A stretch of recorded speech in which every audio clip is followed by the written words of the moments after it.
Welcome everyone, this is Greg Cohen and I am super excited for that you are here. This is JWB's weekly Lunch and Learn and you have made it to the right place. If you are somebody who is maybe a small business owner, maybe you are a busy professional, and maybe you have not been exactly satisfied with your returns in the stock market. So maybe you are not exactly excited about your returns in the stock market. You've been thinking about a different asset class to put your money to, but you don't know where to go. I've got a special treat for you today. We're going to be speaking with somebody who is exactly in those shoes. If you are somebody who is looking to invest in an asset class like rental properties, and you may live in California, New York, or maybe Virginia, that's where Matt, who we're going to speak with today, is from, and you're thinking about investing in the right market for your rental properties, but you don't know what to do, this is the right session for you to join today. We are going to spend a healthy amount of time talking to Matt Lucas, who is a good friend of mine, a client of JWB for over 4 years now, and that was Matt many years ago when he started this process of finding a different asset class, and we're going to learn from him, hear about his experience today, and I think he's going to bring a tremendous amount of value to all of you today who might have those same questions. And if you have additional questions, more than we have time today to go over, what I want you to do is to go to jwbwebclass.com. There is a live training there. It goes in a lot more detail than just the things that we are going to go through today with Matt. So if you have additional questions, go to jwbwebclass.com. But we are super fired up to have Matt on the horn today, and if the AV gods will look kindly upon us, let's try to bring Matt in here onto the call here, and we will see how this plays out. Nice. And I'm just hearing that from my AV team that my AirPods are not connected, so I'm just wearing these just to look cool apparently. So Matt, what's going on, my friend? Hey, good to finally see you. It is great to see your smiling face. We have been excited about seeing your smiling face for about an hour now as we've been setting up for this thing.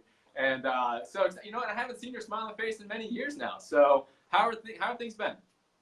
It's been going pretty well, just moving on, our financial plan and everything, trying to get a little further. There you go. Well, we're going to talk a lot about that. I wanted to kind of give a brief introduction of our working relationship and then get the real introduction, if I could, from you. Just share a little bit about yourself. But Matt and I started working together a little bit over 4 years ago.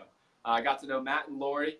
They were just a wonderful couple that came down and spent time with us here on site during one of our campus tours, which I'm sure we can talk a little bit more about. That's something that we offer to all of our new clients coming on board. And I got to know their family. I got to understand their goals, and more importantly, I got to understand why they love this asset class of rental properties. I also got to know a lot about how you made your decision to invest with us. And I thought that would be some of the most impactful things to share with the listeners here today is how to take, the questions that you had in your mind, how did you do the due diligence, and how to, eventually make the decision that you made. But before we get into some of that, why don't you share a little bit about yourself? What do you do for work? What do you do for fun? Tell a little bit about your family and let the folks know who Matt Lucas is. Well, I'll try at least. We live in Northern Virginia, so it's an HCOL, high cost of living area, which is great for jobs, right? We get great pay, we get get to bring in a little bit of money, but it's horrible as far as finding rental properties. Makes it really tough. But before we get that far down, I'm a small business consultant, own my own company. I'm actually starting to pull away a little bit from that just because of the cash flow we're getting in. Mm-hmm. And then my wife works in IT, so you would think we'd be able to get this phone conversation a little quicker, but right? We got to do it. And as far as goals, our goal has always been we want to be able to replace our salaries with other cash flow to give you true independence. There's an acronym called FIRE, Financial Independence, Retire Early, and we really focus on financial independence, be able to meet our needs and some of our wants, if not a little bit more. And that's how we kind of got started in this. Me and you think so similarly. My wife makes fun of me because I'm up late at night, like reading blog posts or watching videos about, financial independence. And, you've turned me on to some of those folks, the Mad Fientist and Mr. Money Mustache and some of these.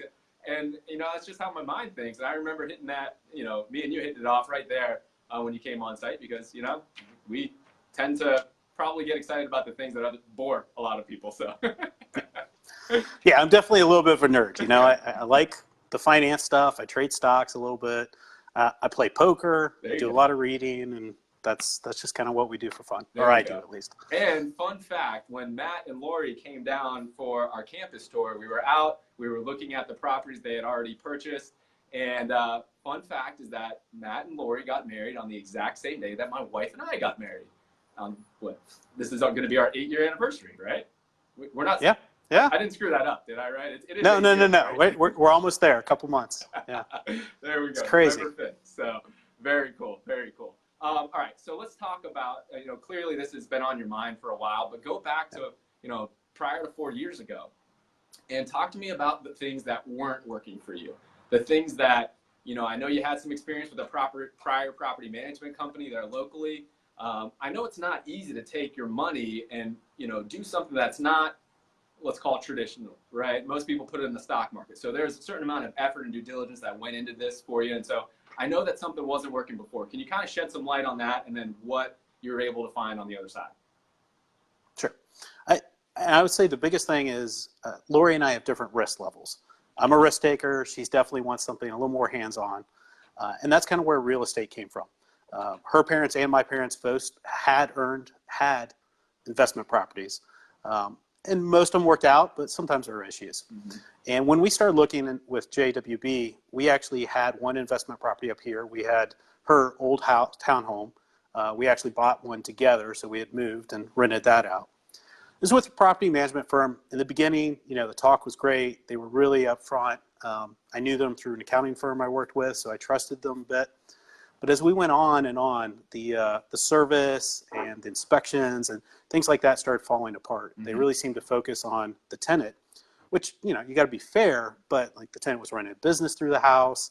When we finally, they left, they had broken fireplace, slate on it. There were a bunch of different things, and none of it was mentioned in the inspection. Really? So we actually were the ones who found that. So it was just towards the end a little disconcerting. I'd referred a few people. It hadn't worked out on the service side. And that really, makes you wary about property management. You got to be very careful on who you choose. It also told us that is the one thing, the turnover costs and how the property manager runs is probably your biggest hit when it comes to the house. You could have a disaster, but insurance will cover that. They're not going to cover holes in the wall, toilet stuff, that kind of stuff. Absolutely. So that leaves us with where do you invest? We're getting rid of this house. We also have some other money on the side. Do we put it into our 401ks? The stock market's not bad. It'll grow, but there's something to be said for diversity. Mm-hmm. And that was probably the biggest thing and the most comfort for Lori. She doesn't want me trading too much in stocks. You don't know what's going to happen. Right. But poker, on the other hand, I bet she wants you to go a skill in for poker. That makes her a little worried too. Yeah. But I do okay. Sounds exciting. But as far as research went, at that point, that's what I do. I love research. So I started with Bigger Pockets, which is a great resource for real estate investors. Mm-hmm. And I just looked through the different things. You could flip houses, which is great. Mm-hmm. Most people lose money the first one, maybe break even the second. Right. Third, you finally make maybe 20, but then it's taxed at a high bracket. It's okay. Right. If you have time and you have skills, it's good to do. Mm-hmm. We had good jobs. We're working 60, 70 hours. That wasn't going to work for us. You could go out and you could buy a REIT or you could buy into some type of syndication or something like that, but it's not really hands-on and you don't have control. Mm-hmm. And that left us with how can we purchase properties without taking too much time and not taking, killing our hours and killing our money. Mm-hmm. And, we looked in this area, a cheap house here is $550,000. If you're following the 1% rule, you can't. 1% rule, you want $5,500 in rent to make that worth it.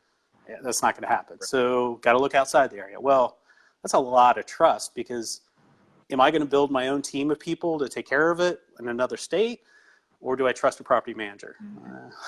We're probably not building our own team, especially on our first ones.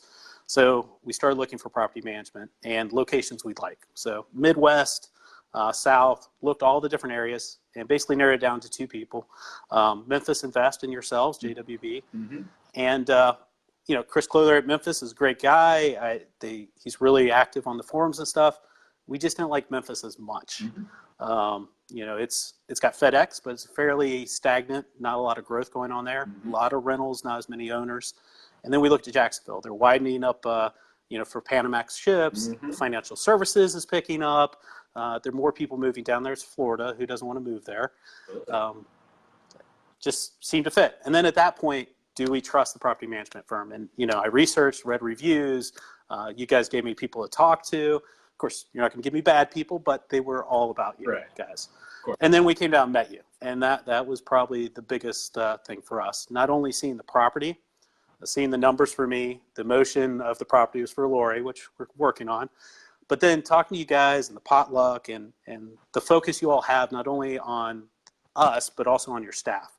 Because if you take care of the staff, that'll take care of the clients. And it just seemed like a really good match for us. Absolutely. So just a few important takeaways there for somebody who's in that same spot, right?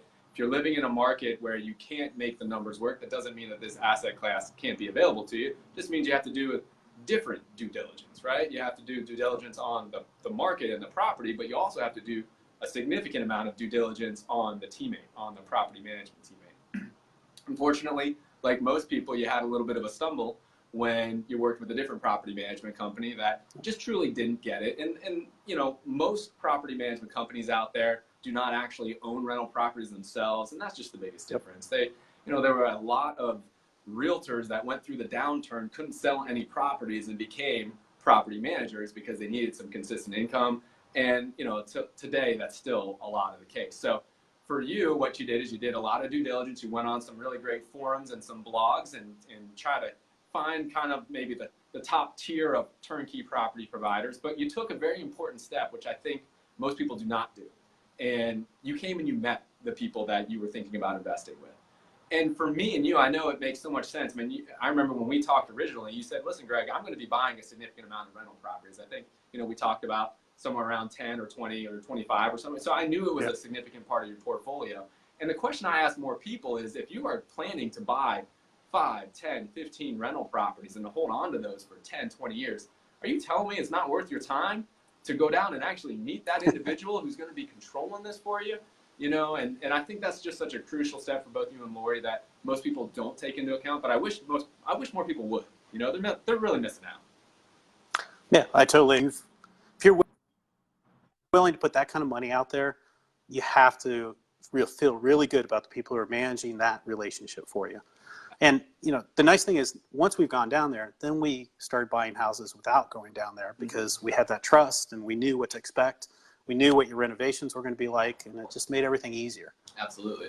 And we love it too because, we're very upfront, and we've talked about this. This isn't going to be a completely perfect, smooth relationship, right? When you've got 10 properties with us now, you've got 10 families that are living in your home and renting your home. There's a lot of opportunities for things to not go exactly 100%. But when you come down and we get the chance to meet you and you see the people that are working so hard for you and kind of understand how the decisions are made and how, the chain of communication works and all that good stuff, it's a working relationship that's going to have some really wonderful times and some times that are not going to be that fun, but you're able to shake the hands with the person that is working on your behalf. They're with you every step of the way. And we love it because those are relationship building moments for us. That's why we do it. That's why we fly clients in. Matt and Lori didn't have to spend a dime of their own money to come down. We cover the cost of that because we care. We understand this is so crucial for Matt and Lori and for us. So thank you for sharing that. Let's take a step now and talk about what you've done since then. So I was looking at some of the numbers here. We are now up to 10 properties, invested a little bit over $420,000 over the last 4 years. Congratulations. That is truly amazing.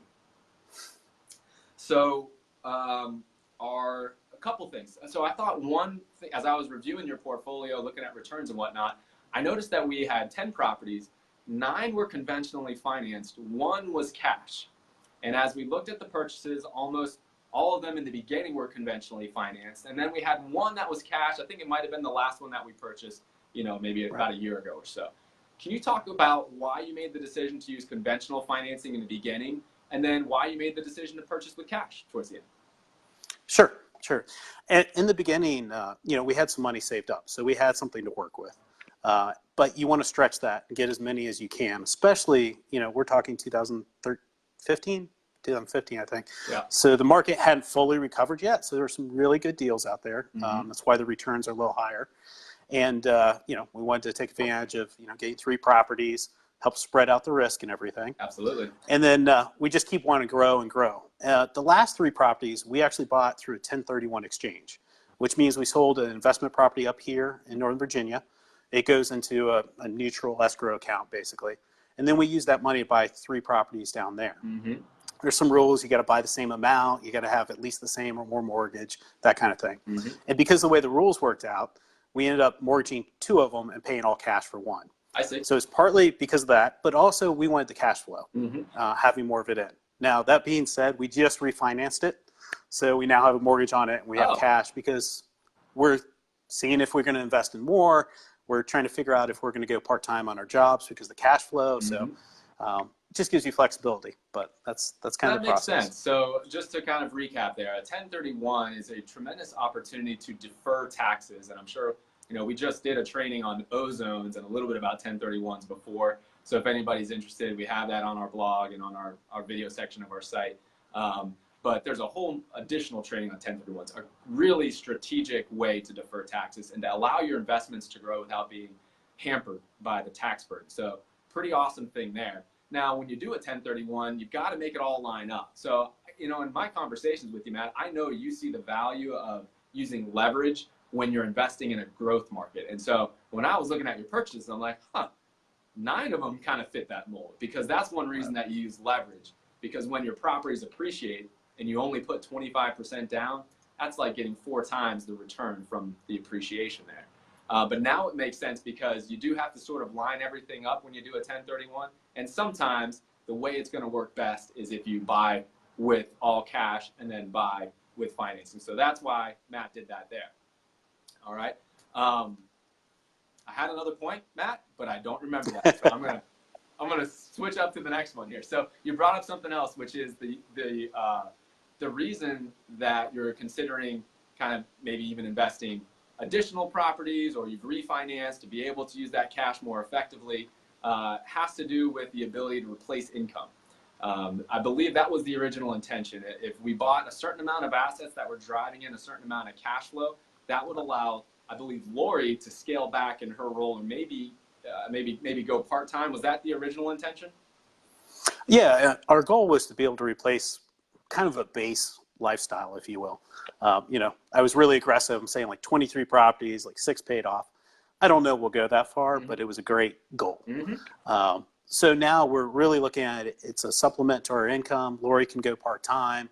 We spend a little more time with her parents. They're getting a little older, a little more traveling, and then just kind of helping out the community, that kind of stuff. So that's kind of the goal. We just got to figure out the best way to get there. But the nice thing is having the flexibility of having the rental properties. It gives you a chance to either do that, or if you love your job, then it allows you to pay for, your kids' college tuition, retirement in the future. You want to give it to charity, whatever you want to do. But just having that constant flow is a security that it's hard to do any other way. It's really incredible. I mean, you talked about time and flexibility, and I tell people there's nothing sexy or exciting about the fact that you're buying a property for somebody else to live in. The exciting part of this is the ownership of your time, your flexibility, that you can have options. And some of us really love our jobs, right? You and I both, we love our jobs, right? So I mean, because we have this passive income, it's not like we're gonna stop working, right? But Right. Some of us don't. Some of us out there might not. So they may choose to do something else. They may choose to scale back and be part-time. But those options, I think, are what people are craving. And then to do it in an asset class that can be consistent, right? That's the big thing that you don't get from the stock market. Generally, your rates of return in the stock market over the same length of time are going to be, pretty similar to what you'll see, at least on the cash flows, if you don't factor in appreciation.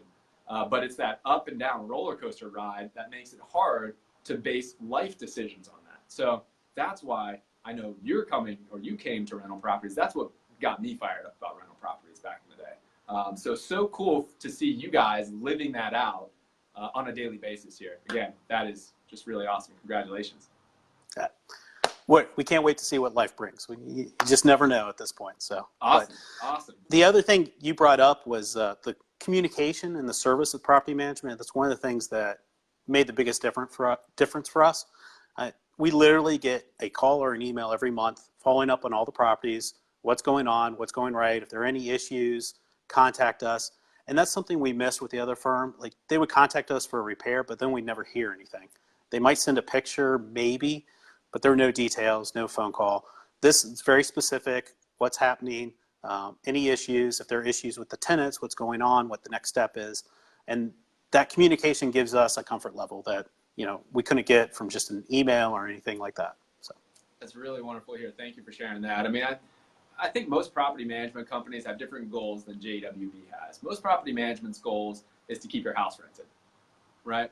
That is not the same thing as delivering a rate of return, and that's not the same thing as delivering a wow client service experience, right? But those are our goals, right? So there's a lot of ways that I could keep your house rented and give you poor returns and give you a poor client service experience.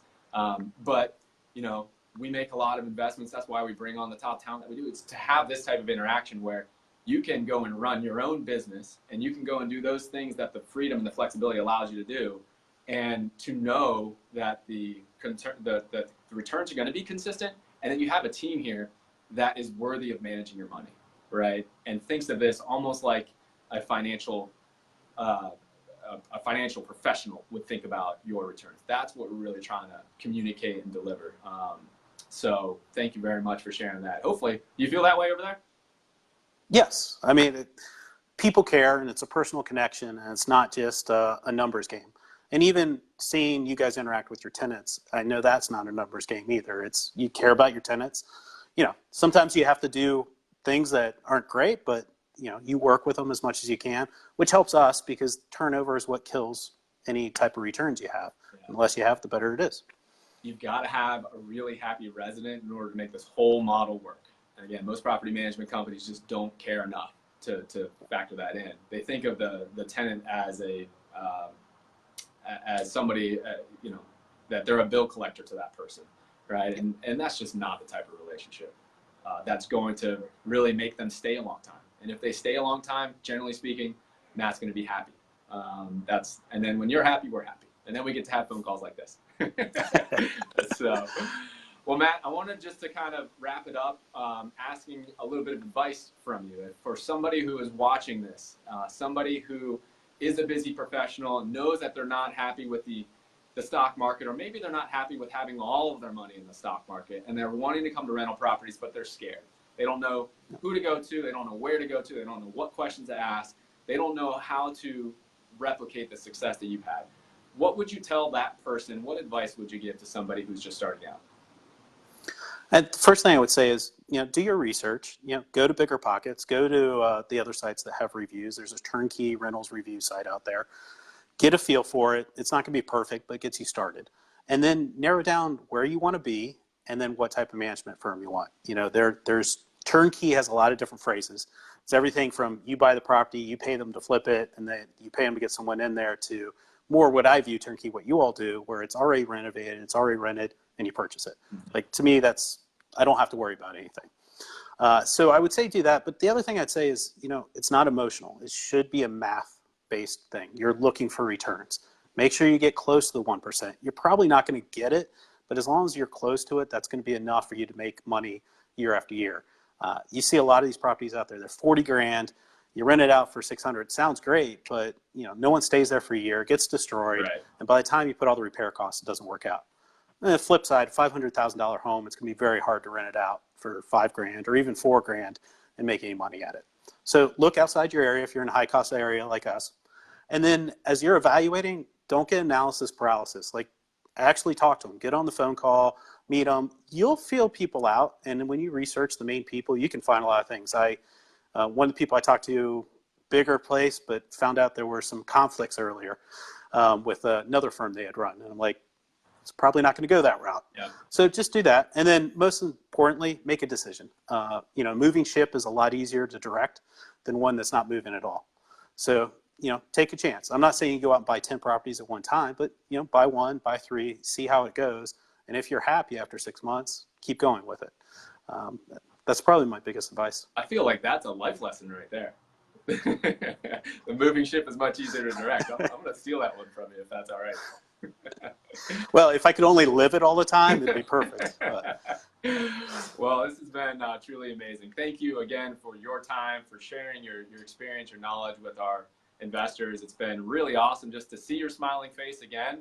Hopefully it's not that long between the times we get to hang out again. And for all of you out there, again, if you'd like to see exactly what Matt kind of went through in the beginning, that due diligence process that he did in the beginning, we've made that pretty easy for you. You can go to jwbwebclass.com.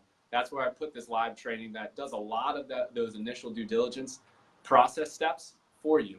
You can watch that live training, and we'll certainly help you all along the due diligence process so you can have the same success as Matt. So with that, my friend, any other thoughts or questions before we wrap it up today? Oh, and I'd say one great thing about having rentals down there is you can fly down and see them and write it off on your taxes. The tax savings, yeah, right? It's good reason to go to Florida. Yeah, and for any of those out there, who love the beach, right? Who love the warm weather, who love vacations, who love Disney, there's a lot of reasons to figure out a way to come down to Florida and make the most of those tax write-offs. So I hear that all the time. So, well, very good. Well, hopefully you do that. You come down and visit more often. I'm not going to let you slack on that now since I know you know the tax savings. But we super appreciate it, Matt. Just love working with you and Lori over the years and looking forward to the next 100 years of working with you. Sounds good. All right, buddy. Take care. Bye.